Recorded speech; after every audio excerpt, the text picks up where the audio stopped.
हमारे YouTube channel स्माइला tutorials में आपका स्वागत है। अगर आपने अभी तक हमारे इस चैनल को सब्सक्राइब नहीं किया है तो कृपया करके इसे सब्सक्राइब अवश्य करें और बेल आइकन को प्रेस करना ना भूलें ताकि आपको हमारी नई वीडियोस के नोटिफिकेशन साथ साथ मिलते रहें। मैं ब्रिजराज कंप्यूटर फैकल्टी। आज हम subject computer science class 9th chapter 4 Microsoft Excel part 2 में इस चैप्टर के शॉर्ट आंसर क्वेश्चंस और लॉन्ग आंसर क्वेश्चंस पढ़ेंगे। तो ये चैप्टर शुरू करने से पहले आपको बताना चाहूंगा कि इस चैप्टर में हम फॉर्मेटिंग के बारे में पढ़ेंगे, कंडीशनल फॉर्मेटिंग और साथ साथ चार्ट्स के बारे में भी पढ़ेंगे। तो सबसे पहले बात करते हैं short answer type questions. Number 1, what do you mean by formatting? कि फॉर्मेटिंग क्या होती है? Formatting means to change the look of data, it does not affect the value of a cell. ये फॉर्मेटिंग का मतलब है कि जो भी आपने डाटा लिखा है उसकी लुक को चेंज करना है, तो ये आपके जो वैल्यू है सेल की उसको इफेक्ट नहीं करता, प्रभावित नहीं करता। With the help of this, we can change the font style, color और size of cell data. कि सेल में जो भी आपने डाटा भरा है उसका फॉन्ट का स्टाइल चेंज करना है, कलर चेंज करना है, साइज चेंज करना है, उसको बोल्ड, इटैलिक, अंडरलाइन करना है, जो उसकी अलाइनमेंट बदलनी है तो आप फॉर्मेटिंग की मदद से बदल सकते हो। Format cells dialog box is used for formatting in MS Excel.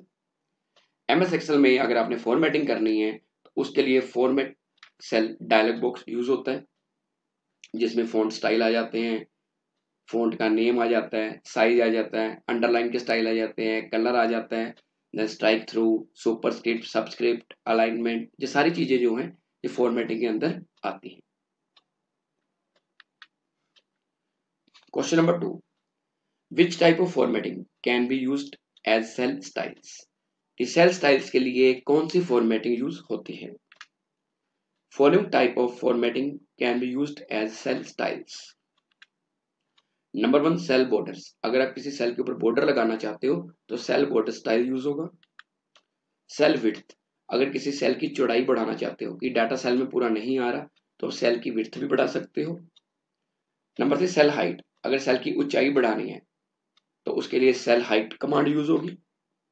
Text alignment, अगर आप डाटा को अलाइन करना चाहते हो हॉरिजॉन्टली या वर्टिकली, हॉरिजॉन्टल मतलब कि आप सेल का डाटा लेफ्ट में लिखना चाहते हो, सेंटर में लिखना चाहते हो या राइट में लिखना चाहते हो तो उसके लिए लेफ्ट राइट से सेंटर अलाइनमेंट यूज होगी।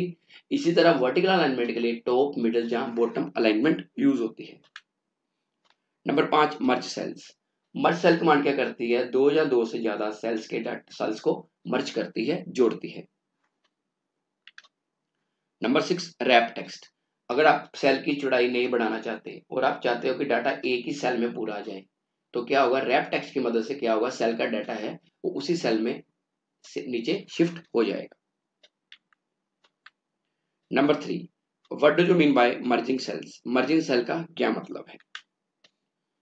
This command combines multiple cells into a single larger cell. कि मर्ज सेल कमांड क्या करती है? दो या दो से ज्यादा सेल्स को एक सिंगल सेल में कंबाइन कर देती है। We can merge cells either horizontally और वर्टिकली। हम सेल्स को हॉरिजॉन्टली या वर्टिकल दोनों तरीके से मर्ज कर सकते हैं। Merge and centre command used for merging cells in MS Excel. MS Excel में merge and centre command use होती है मर्जिंग के लिए। Merge and centre command is available in home tab. Merge and centre command home tab में available होती है। नीचे आप देख सकते हो, आपको नजर आ रहा है कि मैंने सर्कल किया हुआ है कि मर्ज कमांड क्या करेगी? दो या दो से ज्यादा सेल्स को कंबाइन करेगी, इकट्ठा करेगी एक सेल में। और सेंटर कमांड क्या करती है इसके साथ? कि जो भी आप डाटा लिखोगे उसको सेंटर अलाइन कर देगी। फोर्थ क्वेश्चन है, define alignments and its types. कि अलाइनमेंट होती क्या, उसकी कितनी टाइप्स हैं? It is also called align, इसको अलाइन भी कहा जाता है। It is the formatting style for cells, ये सेल्स के लिए एक फॉर्मेटिंग स्टाइल है। अलाइनमेंट डिस्क्राइब्स हाउ टेक्स्ट और numbers are aligned in a cell. Alignment ये बताती है कि जो भी आपने टेक्स्ट लिखा है या नंबर लिखे है वो सेल में कैसे सेट होंगे या कैसे दिखेंगे। In MS Excel data can be aligned horizontally और वर्टिकली। एक्सेल के अंदर डाटा को हम हॉरिजॉन्टली, वर्टिकली दोनों तरीके से अलाइन कर सकते हैं। पहले बात करते हैं हॉरिजॉन्टल अलाइनमेंट की। ये तीन तरह की होती है, left, right and centre. Left alignment में क्या होता है कि डाटा सेल के लेफ्ट में नजर आता है, राइट वाले में राइट पे और सेंटर वाले में सेंटर में। और वर्टिकल अलाइनमेंट की बात करें, ये भी 3 तरह की होती है, टॉप, मिडिल एंड बॉटम। ये वर्टिकली क्या करते हैं, सेल के डाटा को टॉप में, मिडल में या बॉटम में सेट करती है। ये अलाइनमेंट कुछ इस तरह से होती है। जो ऊपर आपको नजर आ रही है वो वर्टिकल अलाइनमेंट है और नीचे आपको नजर आ रही है हॉरिजॉन्टल अलाइनमेंट। फिफ्थ क्वेश्चन है व्हाट आर चार्ट्स, कि चार्ट्स क्या होते हैं या ग्राफ क्या होते हैं। Charts are used in MS Excel, they represents data in graphical form. Charts data को ग्राफिकल फॉर्म में शो करते हैं। It is a visual representation of data in which data is represented in the form of bar, line और pie. कि जो charts हैं ये data को विजुअली फॉर्म में रिप्रेजेंट करते हैं, चाहे वो बार फॉर्म में हो सकते हैं, लाइन या पाई फॉर्म में। This option is available in insert tab, ये इंसर्ट टैब में मौजूद होता है option. With the help of chart we can understand data easily, इस चार्ट की मदद से हम डाटा को इजीली अंडरस्टैंड कर सकते हैं। अगर डाटा आपने पढ़ना पड़े आपको तो आपको टाइम लगता है, लेकिन चार्ट की मदद से क्या है कि डाटा आपको विजुअली या ग्राफिकल फॉर्म में नजर आता है, जिससे आप डाटा को आसानी से देख सकते हो और उसका एनालिसिस कर सकते हो। आगे है long answer type questions. First है what is conditional formatting, explain its different options. Conditional formatting क्या होती है, इसके कौन कौन से ऑप्शंस हैं।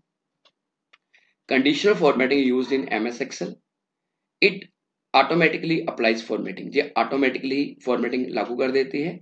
It applies formatting on cells based on some condition, ये फॉर्मेटिंग किसी कंडीशन के बेस पे लागू करती है। Conditional formatting makes it easy to highlight certain values, कि कंडीशनल फॉर्मेटिंग की मदद से हम वैल्यूज को आसानी से हाईलाइट कर सकते हैं। We can use conditional formatting to highlight cells that contain values which meet a certain condition, कि कंडीशनल फॉर्मेटिंग की मदद से हम उन सेल्स को हाईलाइट कर सकते हैं जो किसी एक कंडीशन को मीट कर रहे हैं। Conditional formatting option is available in home tab, conditional formatting option home tab में अवेलेबल होता है। मान लो आपने कोई रिजल्ट शीट बनाई है, उसमें हम निकालना चाहते हैं कि जो बच्चे फेल हुए हैं वो रेड कलर में आ जाएं, जो पास हुए हैं जहाँ डिस्टिंक्शन में आए वो ग्रीन कलर में आ जाएं। तो ये काम हम कंडीशनल फॉर्मेटिंग की मदद से कर सकते हैं। The different options of conditional formatting are as following, इसके ऑप्शंस क्या क्या हैं। Number 1 highlight cell rules, number 2 top oblique bottom rules, number 3 new rule, number 4 clear rules and number 5 manage rules. ये कंडीशनल फॉर्मेटिंग के अलग अलग options हैं। Second question है what are charts, give the name of any 5 types of charts. Charts के बारे में पहले भी पढ़ा है, फिर सेम डेफिनेशन देखते हैं। Chart is used in MS Excel, chart को ग्राफ भी बोलते हैं। It represents data in graphical form, it is a visual representation of data in which data is represented in the form of bar, line or pie. Chart option is available in insert tab. With the help of chart we can understand data easily. आगे है name of chart types. Number 1 column chart, photo भी आपको देख सकते हो, picture में नजर आ रही है, बना भी सकते हो। लाइन चार्ट, थर्ड है पाई चार्ट, नंबर 4 है बार चार्ट, नंबर 5 है बबल चार्ट और नंबर 6 है स्कैटर चार्ट। तो आप इनमें से कोई भी चार्ट लेके ग्राफ बना सकते हो। Number 3 explain any 3 objects which can be added in MS Excel worksheet. The objects which can be added in MS Excel worksheet are as following. Number 1 inserting cells. Intersection of row and column is called cell. जब रो और column एक दूसरे को काटते हैं उसको cell बोलते हैं। To insert a new cell, select insert, उसके बाद insert cells option from home tab. कि अगर आप एक नया सेल इंसर्ट करना चाहते हो तो उसके लिए हम होम टैब पे जाके इंसर्ट कमांड पे क्लिक करेंगे। उसके बाद एक मेन्यू नजर आएगा इंसर्ट सेल्स, तो उसके बाद एक डायलॉग बॉक्स नजर आएगा, इसमें आप shift cell right, shift cell down option click करके ओके बटन पे क्लिक करोगे। अगर आप रो इंसर्ट करना चाहते हो, कॉलम इंसर्ट करना चाहते हो तो आप एंटायर रो एंटायर कॉलम पे भी क्लिक कर सकते हो। नेक्स्ट है inserting rows. The horizontal lines of a worksheet are called rows, कि किसी वर्कशीट की हॉरिजॉन्टल लाइंस को रोज बोलते हैं। To insert a new row, select insert, उसके insert sheet rows option from home tab ribbon. कि अगर आप एक नई रो इंसर्ट करना चाहते हो तो होम टैब पे जाके आपने इंसर्ट ऑप्शन पे क्लिक करना है, उसके अंदर इंसर्ट शीट रोज ऑप्शन पे क्लिक करना है। जैसे इंसर्ट शीट रोज ऑप्शन पे क्लिक करोगे, जहां पे आपका कर्सर होगा, पॉइंटर होगा, वहां पे एक नई रो इंसर्ट हो जाएगी। Number 3, inserting columns. The vertical lines of a worksheet are called columns. To insert a new column, select insert, उसके बाद insert sheet column option from home tab ribbon।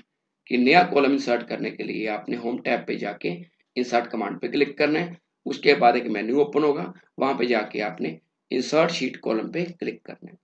जैसे इंसर्ट शीट कॉलम पे click करोगे, जहां पे आपका pointer होगा, वहां पे एक नया कॉलम इंसर्ट हो जाएगा। तो आज के लिए इतना ही। अगली बार फिर किसी नए टॉपिक के साथ मिलेंगे। अगर आपकी कोई क्वेरी है तो आप कमेंट सेक्शन में पूछ सकते हैं, जहां अपने कंप्यूटर अध्यापक की मदद ले सकते हैं। धन्यवाद।